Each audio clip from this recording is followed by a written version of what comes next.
ஐயா நாம் எல்லோரும் புரிந்து கொள்ள வேண்டும், இஸ்லாமிய நண்பர்களும் புரிந்து கொள்ள வேண்டும், கிறிஸ்தவ நண்பர்களும் புரிந்து கொள்ள வேண்டும். குன்று இருக்கும் இடமெல்லாம் குமரன் இருக்கும் இடம், இல்ல எந்த மாற்று கருத்து இல்லைங்க. ஏன்னா இந்து வாழ்வியல் முறை அடிப்படையிலே அப்படித்தான் வடிவமைச்சிருக்கு. இதை யாரும் தோற்றுவிக்கல, ஐயா சொன்னாங்க. ஆண்டாண்டு காலமாக ஆயிரம் ஆண்டுகளாக இந்த வாழ்வியல் முறை இருக்கு. குன்று இருந்தால் அது குமரன் இருப்பான். கார்த்திகை தீபம் என்பது ஆண்டாண்டு காலமாக ஆயிரக்கணக்கான ஆண்டுகள் இஸ்லாம் மதம் தோன்றுவதற்கு முன்பு, கிறிஸ்துவ மதம் தோன்றுவதற்கு முன்பு குன்றிலே தீபம் ஏற்றுவது என்பது நம்முடைய வழக்கம். குன்றில தீபம் எங்கெங்க ஏற்றுவோம்? யாராவது குன்றில கீழே போய் தீபம் ஏற்றுவாங்களா? யாரும் பார்க்க முடியாது.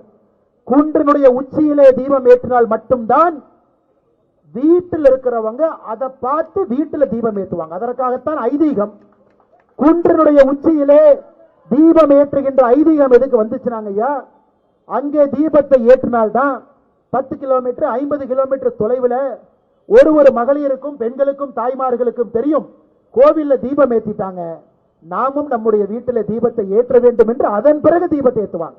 இதெல்லாம் ஐதீகம், இதெல்லாம் நடைமுறை. இது விஞ்ஞானங்க, அது சயின்ஸ். இல்ல டிபேட் பண்றதுக்கு ஒண்ணுமே இல்ல. நான் இன்னைக்கு தமிழக அரசையும் இந்து அறநிலைத்துறையும் நான் கேட்கிறேன், தீபம் ஏற்றுவதற்கு தீபத்தூண் வைக்காம எதுக்காக இங்க தீபத்தூண் வச்சிருக்காங்க? எதுக்காக வச்சிருக்காங்க? போட்டோ எடுக்குவா?